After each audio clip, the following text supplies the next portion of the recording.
नमस्कार। नवकुंडात्मक 9 दिवसीय श्री शिव शक्ति महायज्ञ वनखंडी महादेव आश्रम रजपुरा में बड़े धूमधाम के साथ आयोजित हो रहा है। यज्ञ के तीसरे दिन श्रद्धालुओं की भीड़ लगी हुई है।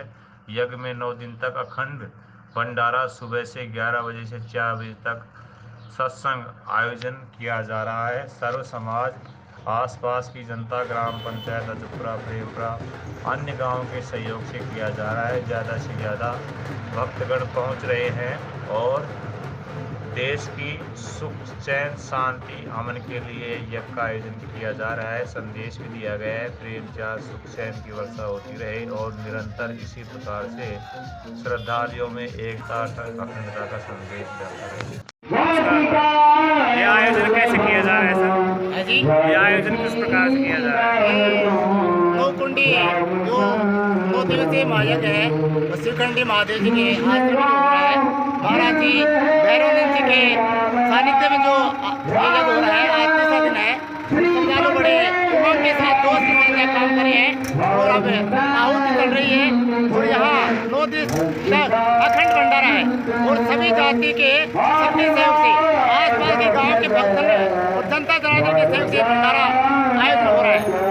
तो आप क्या कहना चाहेंगे, क्या संदेश देना चाहेंगे? ये संदेश है कि विश्व शांति के लिए और एक अच्छा संदेश जाए, एक आध्यात्मिक विचारधारा के लोगों में पनपे, इस विचारधारा से ये यज्ञ का आयोजन किया गया। पब्लिक कुछ कम आ रही है, इसके लिए क्या कहना चाहेंगे? पब्लिक कुछ कम दिख रही है, इसके पीछे क्या कारण है? पब्लिक अभी सुबह है तो सुबह आ जाते हैं, आसपास के लोग अभी शाम तक 6 बजे तक भंडारा चलता है तो बहुत पब्लिक आती है। कुरीतियों को छोड़ के इस और ध्यान दें, इस पे क्या कुरीतियों को छोड़ के या गाली पे ध्यान दें, इस पे क्या कहना चाहेंगे?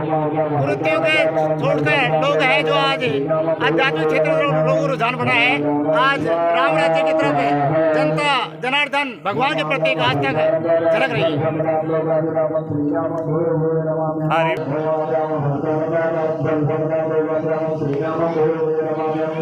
नमस्कार सर, आपके जो यज्ञ हवन हो रहा है जो ग्राम में नौकुंडी है, इसके पीछे मुख्य उद्देश्य क्या होता है? यज्ञ हवन के मुख्य उद्देश्य होता है विश्व कल्याण के लिए श्री महायज्ञ का आयोजन किया जाता है। इसमें श्री भैरवानंद जी महाराज जी के द्वारा पवन सानिध्य में ये यज्ञ किया जा रहा है।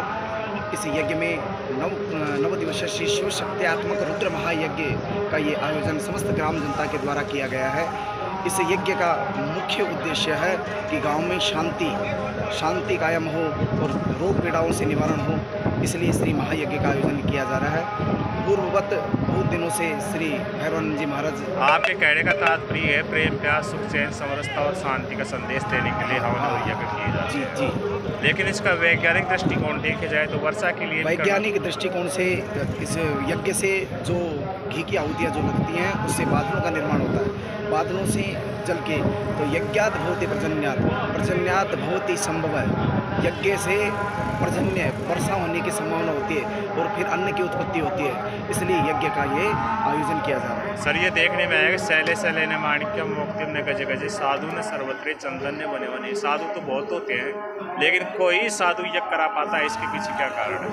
ये कोई संत महापुरुषों की कोई तपस्विली स्थली होती है जिसमें पूर्ववत जो महाराज होते हैं उनके शुभ आशीर्वाद से ये यज्ञ का आयोजन किया जाता है। अभी जब मैं प्रवेश कर रहा था तो किसी पंडित के द्वारा उच्चारण किया जाता है कि कौन कौन से वेद होते हैं? अथर्ववेद, सामवेद, ऋग्वेद। 4 वेद होते हैं जिसमें शुक्ल यजुर्वेद, अथर्ववेद, ऋग्वेद और सामवेद। इसमें हम 16 पंडित यहाँ आकर विराजमान हैं, तो 16 पंडितों में से 4 वेद के विद्वान भी यहाँ विराजमान हैं। वैदिक मंत्रों से ये यज्ञ किया जा रहा है। 2 दिवसीय इसी महायज्ञ में कम से कम 61,000 आहुतियाँ लग चुकी हैं। कल हमने 31,000 आहुतियाँ यहाँ लगवाई हैं। आज तृतीय दिवस। लेकिन यह देखने में आया कि विडम्बना यह है कि मातृत्व शक्ति ज़्यादा भाग लेती है। पुरुष प्रधान देश है लेकिन उसको उपरांत भी भाग नहीं ले पाता है, तो इसके लिए क्या कहना चाहेंगे सर? ये यज्ञ में पहला आयोजन है, इस विषय में कोई यहाँ जानता नहीं है, लेकिन हमारा उद्देश्य है कि मानव जागृत करना, मनुष्य को जागृत करना, यहाँ की नारी शक्ति को सशक्त बनाना, यही उद्देश्य है। तो आपके शब्दों में क्या सकते हैं, आओ आध्यात्मिक बने और देश में नई ऊर्जा का विश्व कल्याण के लिए यज्ञ है, तो हम चाहते हैं कि यहाँ पर शांति बनी रहे। पंडित जी, मैं चाहूँगा कि एक मंगल उच्चारण के साथ एक संस्कृत का श्लोक बनाते हुए आप मुझे बताओगे। ओम गंगा तरंग रमणीय जटा कलापम गौरी निरंतर विभूषित वाम भागम नारायण प्रियमनंगमदापहारम वाराणसी पुरपतिम भज विश्वनाथम। तो आपने शिव जी का महिमा का व्याख्यान किया। जिस प्रकार से शिव बोले, हमारी पब्लिक भी बोली है, इसी प्रकार से ज़्यादा संख्या में आपके यहाँ यज्ञ में पधारे कोई संदेश प्रसारित करना चाहेंगे? संदेश यही है कि भगवान वनखंडी महादेव के सानिध्य में पावन जो यज्ञ है, इसमें हम चाहते हैं कि जितने भी ग्रामवासी हैं वो अतिशीघ्र यहाँ आवें, यज्ञ का भाग लेवें, यज्ञ में योगदान करें और अपनी परिक्रमा लगाकर अपने जीवन को साफल्य करें। Thank you. सीधा खड़ा हो। नमस्कार महाराज, मैं आपसे ये जानना चाहूँगा कि आप यज्ञाचार्य हो और यज्ञ और बहुत काफ़ी यज्ञ करवा चुके हैं, लेकिन और यज्ञों में जो अजपुरा वनखंडी आश्रम में हो रहा है, इनकी तुलना की जाए तो ये यज्ञ किस प्रकार से अलग है? यह नवदिवसीय नवकुंडात्मक श्री शिव शक्ति महायज्ञ है। इसमें शंकर भगवान को और माता पार्वती को प्रसन्न करने के लिए यह यज्ञ किया जा रहा है। गांव के जन कल्याण के लिए यह यज्ञ का आयोजन किया गया है। और यज्ञ की जो विशेष महिमा है कि अन्नाद भवति भूतानि प्रजन्याद अन्न संभव है, यज्ञाद भवति प्रजन्या यज्ञ कर्म समुद्भव है। अन्न से प्राणी मात्र की उत्पत्ति होती है।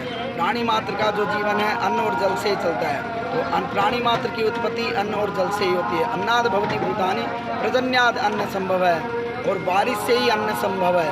और यज्ञाद भवति प्रजन्या, यज्ञ जब हम करेंगे तो उससे बारिश होगी, यज्ञ कर्म समुद्भव है। बारिश होने से यज्ञ पूर्ण श्रेष्ठता सफलता को प्राप्त होगा, इसीलिए यज्ञ का आयोजन किया जाता है। और जितना भी कल्याण के लिए, मानव मात्र के कल्याण के लिए आज जिस प्रकार का जो समय चल रहा है, यज्ञ की विशेष आवश्यकता है।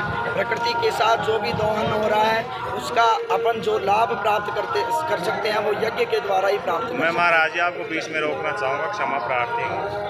यज्ञ के माध्यम से आप अच्छे आचार्य भी हैं, जो समाज में कुरीतियाँ फैल रही है। ये पब्लिक ताश और पत्ते जुए खेलने में बाहर लगी हुई है, यज्ञ में नहीं आ पा रही है, तो ऐसे लोगों से क्या कहना चाहेंगे? ऐसे लोगों को हमें ऐसे कार्यों को और भी बढ़ावा देकर आयोजन करवा करके उनको सम्मिलित करके इस कार्य यज्ञ के महत्व को बताना चाहिए, जिससे वो लोग आज 2 जुड़े हैं तो कल 5 जुड़ेंगे। धीरे धीरे उन लोगों को संगठित करके समाज में, हम भी यहाँ प्रथम दिवस में जब आए, कुछ लोग अंधविश्वास से लिप्त थे, उन लोगों को यज्ञ के बारे में कुछ भी पता नहीं था। लेकिन जब आज यज्ञ का तीसरा दिवस है, उनमें से कम 50% लोग हमसे जुड़े हैं। कुछ लोगों ने मतलब इन गांव के जो क्रियाकलापों, अपने दैनिक क्रियाकलापों को छोड़ करके यज्ञ में शामिल होने के लिए संकल्प भी लिया है। महाराज जी मैं जानना चाहूँगा, तामसी जो यज्ञ होता है वह तामसी परिवार तो वैसे ही प्रवेश नहीं पा पाती है, तो ऐसे लोग तो नहीं भी आए तो अच्छा है। हाँ, यहाँ पे कोई तामसी लोगों का कोई प्रवेश नहीं है।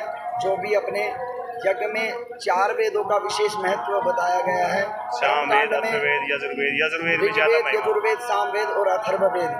जो विशेष कर्मकांड में यज्ञ की जो महत्व होता है वो शुक्ल यजुर्वेद का होता है। और हमारे पास चारों ही वेदों के ब्राह्मण आए हैं।